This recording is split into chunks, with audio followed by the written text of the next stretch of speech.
I used to believe that because I was a developer, I had the capabilities to run a development agency. And lo and behold, within the first year of business, running a development agency, I managed to almost bankrupt the company twice. I did not realize at the time that to run a development agency, you are not just coding, you are running a business, and that requires a business skill set. And I was missing that. And so I wanted to make something on basically how I run my agency for those who are curious, for those who want to do something similar. And in this video specifically about internal processes, how to manage teams, how I approach this, how I think about projects, client management, client expectation management, communication, proposals, this stuff I seriously did not understand. And I wanted to point out just a couple of those things that I really I think the biggest things that I got wrong. And I would start that by looking at communication. So when I started, you might have the skill set of engineering and coding, but the thing that I really lacked was understanding how clients need to be managed. And especially if you want to run an agency, as opposed to just being a freelancer. Like an agency is a step up from a freelancer.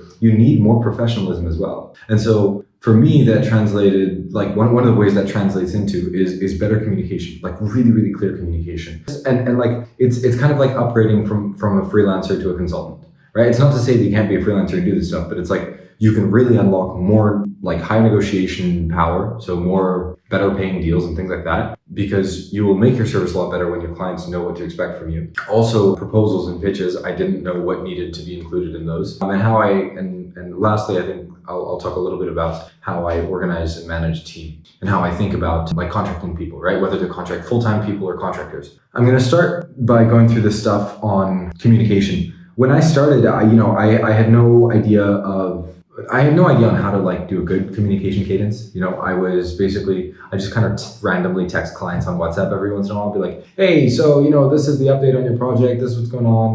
Let me know if you have any questions. Or worse than that, sometimes clients would text me and ask for updates. And I generally think if a client has to ask you and text for updates, you are not doing a good job at communicating. I think that is a benchmark that I've set for myself, is that the client should never have to reach out to me to ask what's going on. And so the way I run things now is every single client has a Notion document, and within this Notion document, we put everything we produce for them. So I'm talking designs, obviously links to source code you might have there. You might have production deploy instructions, things like backend docs, documentation, any diagrams you make, any kind of planning material, things like that. Planning material has value. Not end value for the client, but it has value to demonstrate the work that you're doing. And people like that. People like knowing that you are knowing there is an outcome of the time and money that they're spending on you. And that does not have to be tangible, just in a final product, but a lot of clients just value being able to see that planning as well. The thing is, so I have this Notion HQ doc, and then on a weekly basis, I write overviews, so wrap-ups, what's going on with the project, and I'll make a Loom video, and I'll deliver this over a Slack channel dedicated to that client, and we'll do this on a regular cadence. Now, Loom lets you see who watches those videos. Do you know how many clients don't watch the videos? Most of them. Most of them don't care. Some of them love them. Some of them, not so much. But you know what? It's there anyway. I don't care if the client watches them or not. They're there every single time. And so, weeks, let's say it's a 12-week project. Week 1 through 12, there's a video for every single week. And so the client knows at the end of the day, they have peace of mind, because should they need to check anything, it's all there. It's all there. You have the entire history of what the hell's going on. And that is I think the backbone of good communication. It's a regular cadence, so the client knows when to expect another communication. And I think a repository of resources of whatever's produced and whatever's communicated, so that there's a clear timeline. If you do this in some kind of instant messaging platform, doesn't matter if it's Slack or WhatsApp or email or whatever. I guess email's not instant messaging, but still, the idea that you have this long thread of updates,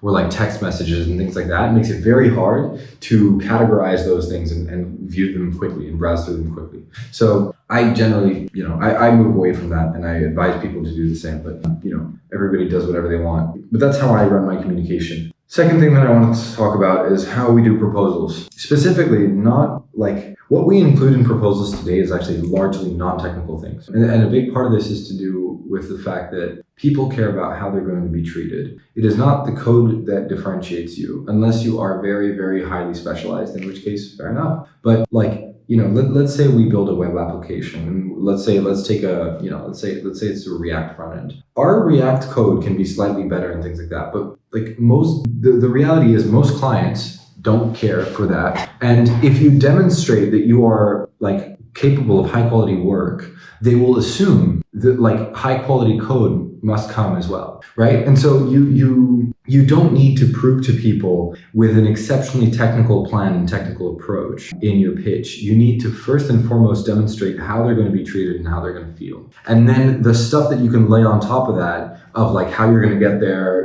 like a good technical roadmap, that is all like icing on the cake. But most people get it the other way around, where they start with like the most technical plan. And I say this because I've been there too. Like my first proposals, they were like a list of like requirements and like some technical approach. Here's the stack. Here's what we're gonna do, and a price at the bottom. And it's like, hey, please pay me. Those proposals are awful because they don't make the client feel like they can trust you, and that is what people buy based on. And also in general, I recommend against sending pitches like async. I like to do them on calls. That has been a big thing for me. That's also like really, really helped my sales process. But I think one of the most important, like the thing that is the foundation of a good pitch is not a technical roadmap or something like that, but it's something that demonstrates to the client how they're going to feel when they work with you. You have to get that feeling across. And so like what that looks like for us is we talk, firstly we talk a little bit about other projects and things like that, but we talk about our communication practices. We talk about the values that we hold and how we act in line with them. And so one of the most important values that we have at our company is like no bullshit. What does that translate to if you operationalize that? That means actions speak louder than words. I'm a big believer in that personally, and I hold that value kind of across everything that I do. And so if actions speak louder than words, what's a way of doing that at our company? We put our money where our mouth is by giving a 1 month like satisfaction guarantee. And like we don't have any fancy conditions or anything. It's just, listen, within the first month, if it's not good, then that's fine. We just don't do it for the entire project because we, as a business, we take on too much risk. And we put that in the deck, and all of this that I've said helps convince clients hugely. And you'll notice none of it applies to any one specific project. There's not an inkling of a technical plan in what I've said so far. And then later we can go into the technical details, and I can break that down as well. But the focus of the pitch is, why can you trust us? How are you going to be treated? And what can you expect in our engagement, right? That's the major thing. And you want to basically sell them on their experience working with you, because the production of the application itself is not going to differ, right? Like the lines of code that you were going to write versus some other developer writing them, the code's still going to get written. It's going to, it's going to go to some repository and it's going to get deployed with some kind of service. Like that stuff fundamentally remains the same across all vendors. So if you're like, let's say a client is analyzing a couple different options, like they know that like at the end of the day, the code's going to get written, but it's who can they trust? And you demonstrate trust through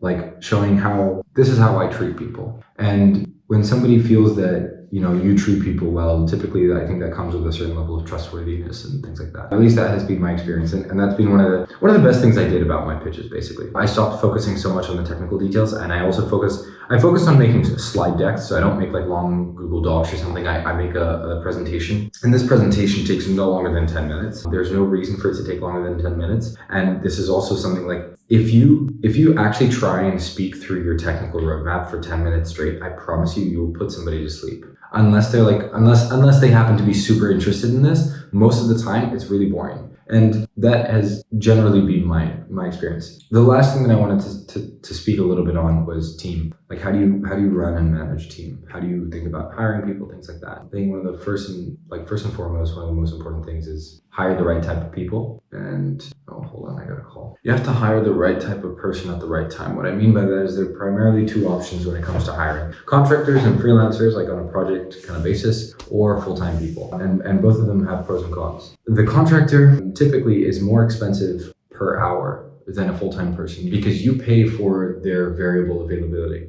right? So the fact that they're kind of gig-based means that they're not guaranteed to have income 100% of the time. And so you pay for them to take on that risk, right? That's kind of how it works at a very high level abstraction. You pay a little bit extra because they're not guaranteed to have work all year long. And so per hour it's higher, but you de-risk yourself because if the project ends, you have no obligation to, continue that contract with them, and you basically hire them for a project specifically. And so they go into it knowing this is just for this project, things like that. And so if the project stops or if the project ends, let's say you finish it, and then you don't have to pay that person anymore. And so you have reduced the risk because you don't have any runway or like burn rate. And this is what a lot of people do, to kind of avoid paying salaries and things like that. They just pay a lot of gig-based workers and things like that. Now, on the flip side, there are full-time employees, which are slightly cheaper on an hourly basis, but you take on the risk, because if the project finishes and you don't find another project, guess who's going to keep paying their salaries every month? It's you. You become therefore responsible for continuously paying somebody, regardless of what projects come in,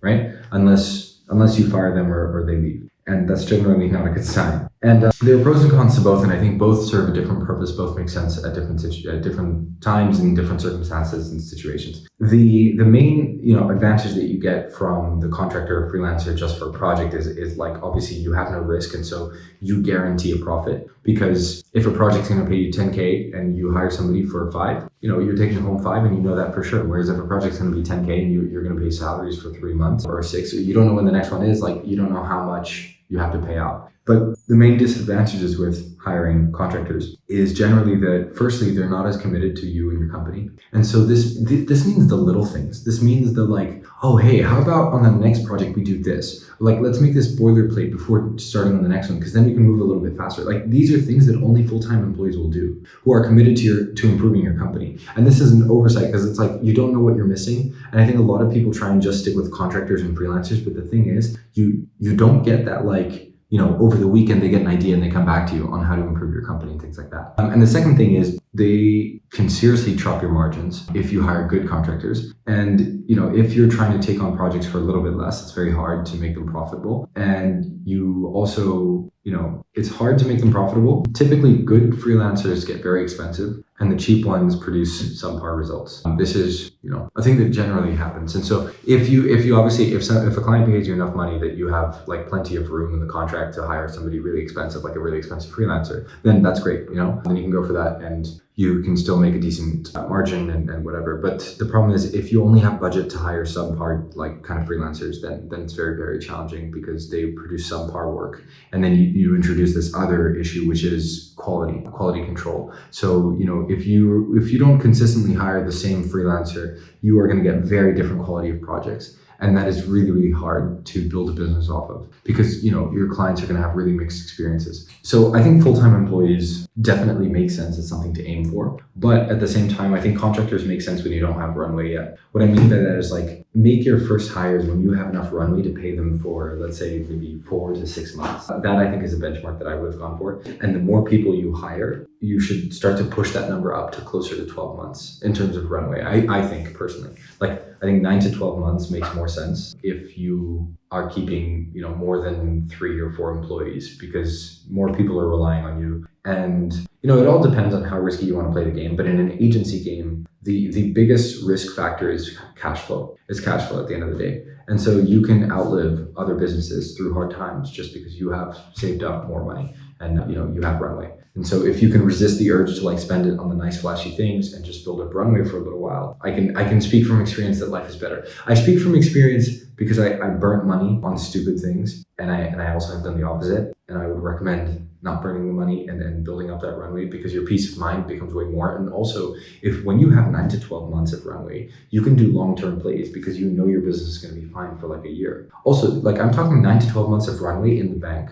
Like, that means assuming no deals come in, we can survive for 9 to 12 months. That's a really strong position to be in, because it means that you can take very long-term actions that, if you want to do a new marketing plan that is going to take you 6 months to implement, that's fine, because you'll be fine. Because in 9 to 12 months, you'll probably have something trickle in, like some kind of deal or something. And so you're probably not really going to be 100% at burn rate, most of the time. Yeah, I guess these are a few of the scattered reflections that I've had about like the biggest improvements that I've made in my agency. And for anybody interested in doing the same, I would highly recommend that. Yeah, hopefully that's helpful. And let me know in the comments if people are curious about anything else in my agency. And if you've watched this far, I would appreciate if people subscribe, because apparently 84% of people who watch these are not subscribed. So I'd love to change that.